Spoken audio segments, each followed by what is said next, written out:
আমার ছোটো মেয়ে কোনোদিন নিজের হাতে কিছু খেতেই চায় না, তবে কখনো কখনো যদি ওর পছন্দ মতো কিছু হয় তবেই কিন্তু নিজের হাতে খায়।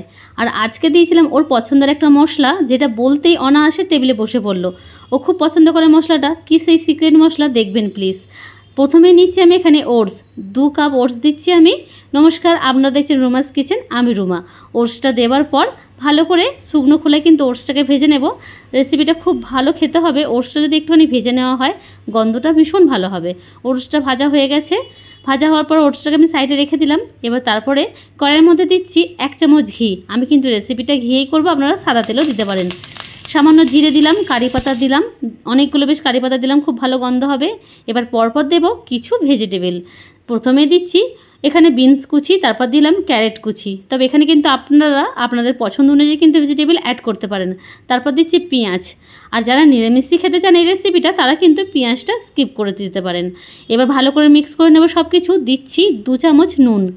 নুনটা আমি এখন প্রথমে 2 চামচ দিচ্ছি, তবে পরে কিন্তু নুনটা আমি আরও অ্যাড করব। তবে আপনারা আপনাদের স্বাদ অনুযায়ী নুনটা কম বেশি করে নেবেন।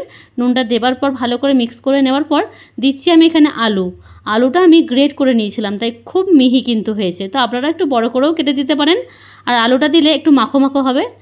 এবার দিচ্ছি আমি এখানে ক্যাপসিকাম, রেড ক্যাপসিকাম দিচ্ছি, তবে এটা একদমই অপশনাল। ক্যাপসিকামটা দিলে গন্ধটা খুব ভালো হয়। এই যা। এবার দিচ্ছি আমি এখানে সুইট কর্ন তো বাচ্চাদের অলওয়েজ পছন্দ, সব সময় সব বাচ্চারাই কিন্তু সুইট কর্ন খেতে খুবই ভালোবাসে।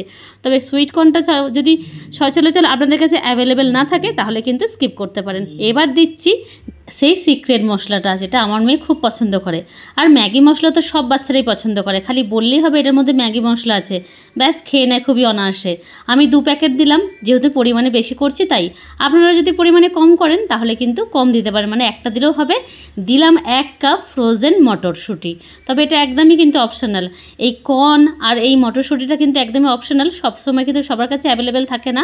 দিলাম 1/2 চামচের মতো অরিগ্যানো, আর যে ওটসটা ভেজে রেখে দিয়েছিলাম সেই ওটসটা দিয়ে দিলাম। সব কিছু এবার ভালো করে মিক্স করার পালা। এই রেসিপিটা কিন্তু ভীষণ হেল্পফুল একটা রেসিপি, যারা ডায়েট করেন তাদের জন্য তো কিন্তু ভীষণ হেল্পফুল হবে। সবাই কিন্তু এরকম একটা রেসিপি চায়। আর প্রচুর পরিমাণে মিনারেল আছে, প্রোটিন আছে, ফাইবার আছে, অনেক খনিজ উপাদান আছে, যেগুলো আমাদের শরীরের জন্য প্রচুর পরিমাণে উপকার হবে। আর এই রেসিপিটা এমন একটা রেসিপি, খুব তাড়াতাড়ি হয়ে যাবে। খুব বেশি 15 থেকে 10 মিনিটের মধ্যে কিন্তু রেসিপিটা আপনি করে ফেলতে পারবেন। আমি আবারও জল দেওয়ার পর নুন দিলাম। নুনটা একদমই স্বাদ অনুযায়ী কম বেশি করে নেবেন। দিচ্ছি এখানে 1/2 চামচ গোলমরিচ গুঁড়ো। সব কিছু এবার ভালো করে মিক্স করে নিয়ে ঢাকা দিয়ে রেখে দেবো যতক্ষণ না সেদ্ধ হয়ে যাচ্ছে। এই রেসিপিটা আপনারা কিন্তু অনায়াসে কিন্তু এই রেসিপিটা আপনারা বাচ্চাদের স্কুলে টিফিনও দিতে পারেন। জলের পরিমাণটা আমি বলে রাখি, আপনারা কিন্তু যতটা লিকুইড খাবেন, যদি একটু পাতলা খান তাহলে একটু বেশি করে দেবেন, আর একটুখানি ঘন খেলে তার একটু কম দেবেন পরিমাণে। 5 থেকে 6 মিনিটের জন্য ঢাকা দিয়ে রেখে দিয়েছিলাম। একদম ওটসটা রেডি হয়ে গেছে, খুব সুন্দর কিন্তু সেদ্ধ হয়েছে। ওপর থেকে দিচ্ছি কাঁচা লঙ্কা কুচি আর ধনেপাতা কুচি, 1 চামচ ঘি দিচ্ছি। আমি কাঁচা লঙ্কা কুচিটা কিন্তু এই সময় দিলাম যাতে ঝালের পরিমাণটা কম বেরোয়, যেহেতু আমার 2 মেয়ে খাবে। আমার বড় মেয়ে ঝাল খেলো, ছোটো মেয়ে তো ছোটো, ও একটু ঝালের পরিমাণটা কম খায়। এবার একদম আমাদের ওটসের খিচুড়ি কিন্তু খাবার জন্য রেডি।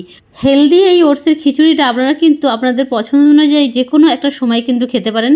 সকালে ব্রেকফাস্টও খেতে পারেন, আবার লাঞ্চেও খেতে পারেন, ইভেন ডিনারও কিন্তু আপনারা খেতে পারেন। হেলদি রেসিপিটা কেমন লাগলো কমেন্ট করে জানাবেন। আর প্লিজ সাবস্ক্রাইব করে পাশে থাকা বেল আইকনটা প্রেস করে রাখবেন। ফেসবুক থেকে দেখলে রুমাস কিচেন অ্যান্ড ব্লগে ফলো করবেন। দেখা হবে পরের ভিডিও।